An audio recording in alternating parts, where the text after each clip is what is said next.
27살의 린다 일레인 소백은 정말 미인이었습니다. 162cm의 키, 밝은 금발머리, 게다가 미소가 아름다운 사람이었죠. 로스앤젤레스에서 5년간 치어리더로 일을 했고 3년 동안 올해의 레이더렛으로 선정될 정도로 항상 열정이 가득했습니다. 그녀는 오랜 시간 배우가 되기를 꿈꿔왔죠. 모델로도 활동했고 이것저것 오디션을 보며 연기자가 되기 위해 노력했습니다. 그리고 마침내 메리드 윗 칠드런, 못 말리는 번디 가족이라는 드라마에 캐스팅이 됐습니다. 이제부터가 진짜 시작인 겁니다. 설레는 마음은 감출 수 없었고 주변 사람들 모두가 그녀의 기쁨을 눈치챌 수 있을 정도였죠. 드라마를 찍기 위해 그녀는 5년 동안 일하던 치어리더 일을 정리하고 준비를 시작했습니다. 이미 잡혀있던 일들 역시 마무리를 지으려 하고 있었죠.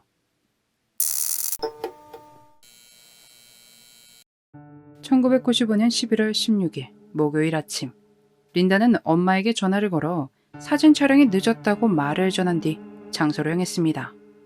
이날 저녁 그녀는 집으로 돌아와 엄마에게 다시 전화를 걸어 주말에 있을 바베큐 파티에 대해 의논하기로 약속이 되어 있었죠. 린다는 약속을 하면 잘 지키는 아이였는데 이상하게 저녁에 그녀로부터 전화가 걸려오지 않았습니다. 하지만 일 때문에 늦어지는 걸 수도 있었기에 기다려보기로 했죠. 그러나 그 시간이 점점 길어지자 불안해졌고 엄마는 린다의 가장 친한 친구인 브룩에게 전화를 걸었습니다. 브룩은 린다와 함께 치어리더 일을 했던 친구였죠.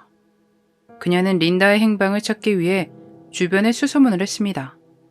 못 말리는 번디 가족의 의상을 찾으러 가지도 않았고 16일에 잡혀있던 여러 약속에도 나타나지 않았다는 것을 알게 된 뒤 그녀는 경찰에게 신고를 합니다. 경찰은 룸메이트와 살고 있는 린다의 집을 수색했고 룸메이트에게 여러 질문을 하지만 그녀에게 오늘 할 일에 대해 전혀 말하지 않아 알고 있는 것이 없었습니다. 그랬기에 조사에 어려움이 있었죠. 그리고 토요일 브룩과 친구들이 린다의 실종을 알리기 위해 언론에 도움을 구합니다. 소식을 받은 언론사는 일요일 뉴스로 린다의 실종을 보도했죠. 이 뉴스를 본 도로공사 직원이 토요일에 자신이 쓰레기통에서 발견한 것들을 경찰에 신고합니다. 그는 토요일 엔젤레스 구그림 쓰레기통에서 렉서스 450 렌탈 영수증과 여성의 사진 뭉치를 발견했는데 이것들을 별 생각 없이 집으로 가져간 것입니다. 그리곤 일요일에 보도된 린다의 뉴스를 보게 된 것이었죠. 경찰은 렉서스 영수증에 찰스 레스번이라는 이름이 적혀있는 것을 발견합니다. 그는 오하이오 출신으로 프리랜서 사진작가였으며 처음 조사에서 굉장히 신뢰할 수 있는 사진작가로 확인됐습니다. 조금 놀라운 부분이 린다의 사건이 터지고 그가 경찰에 전화를 해 자신이 목요일 아침 레스토랑에서 그녀를 만났고 그곳에서 린다의 포트폴리오를 어떻게 만들지 의논했다고 알려왔다는 것입니다.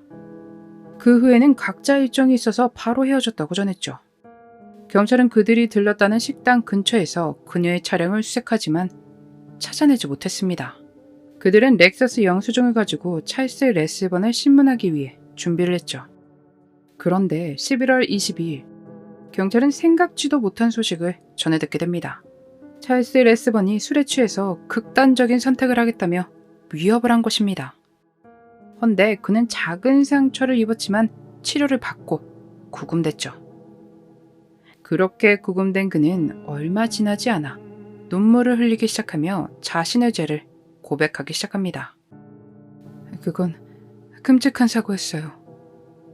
렉서스 광고를 위해 사진 촬영을 하기 시작했죠. 저는 차량의 360도 회전을 가르치려고 시범을 보이는 중이었고 그녀는 밖에서 그걸 보고 있었습니다.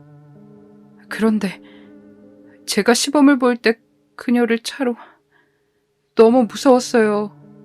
공황이 왔고 그녀를 다른 데다 그냥 묻어버렸어요. 그의 안내를 받아 그를 데리고 린다를 찾기 위해 엔젤레스 구규림으로 이동하려는데 참 우여곡절이 많았습니다. 앞전처럼 삶을 포기하겠다며 여러 번의 시도를 했던 것인데 모두 실패했고 결국에 린다가 있는 곳으로 함께 향하게 된 것입니다. 그렇게 린다를 찾아냈습니다. 그녀를 검사하는데 분명 찰스 레스번의 말에 따르면 차량 사고였죠. 그런데 그녀의 몸에선 그걸 증명할 외상 징후가 전혀 없었습니다.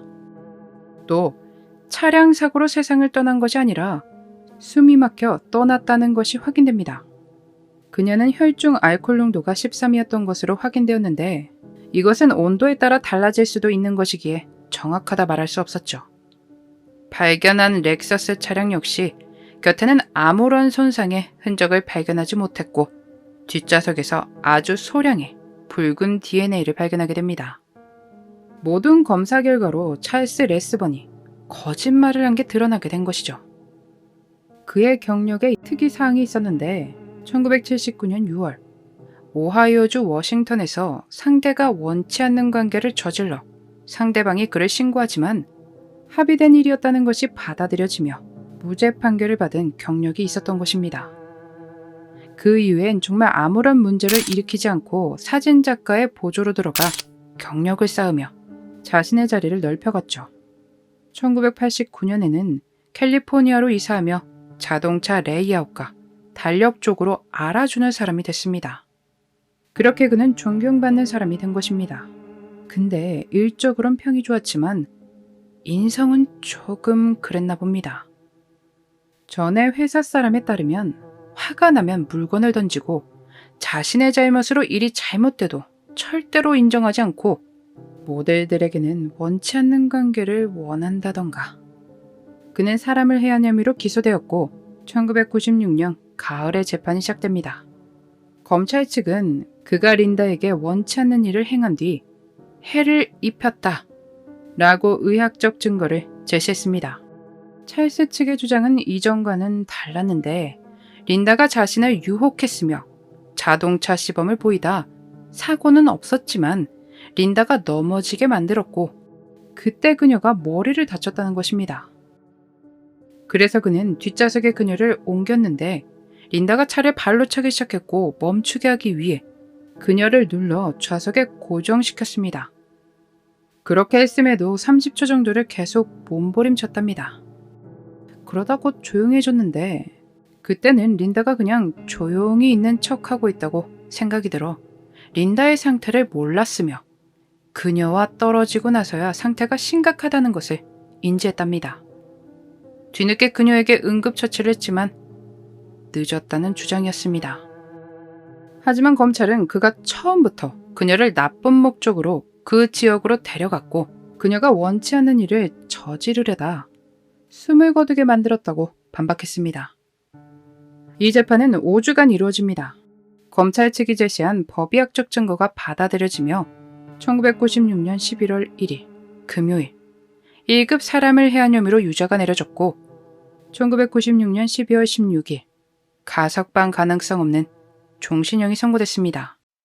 자신의 미래를 위해 그렇게 노력을 하고 이제 곧 드라마에 출연할 예정이었는데 한 인간의 욕심 때문에 그녀는 꿈을 이루지 못한 채 떠나고 말았습니다. 조사를 하다 이런 글을 봤는데 그녀가 자신이 원하던 배우로서가 아닌 다른 이유로 유명해졌다는 글이었습니다. 참 그게 너무 씁쓸하고 안타깝더라고요. 누가 나에게 그런 일이 생길 거라 생각을 할 수 있을까요? 믿을 사람 하나 없다는 말도 떠오르는데 새삼 또 든 생각이지만 항상 어딜 가든 누군가에게는 꼭 어딜 간다고 무얼 한다고 말하는 습관을 들여야겠습니다. 우리 모두가 안전해지는 그날이 오기를 바라며 오늘 영상 마치겠습니다. 오늘도 함께 해주셔서 감사합니다. 오키노TV였습니다.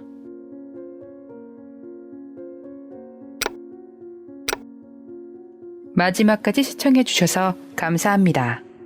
좋아요와 구독은 저에게 큰 힘을 줍니다. 오늘 하루도 수고하셨습니다. 좋은 밤 보내세요.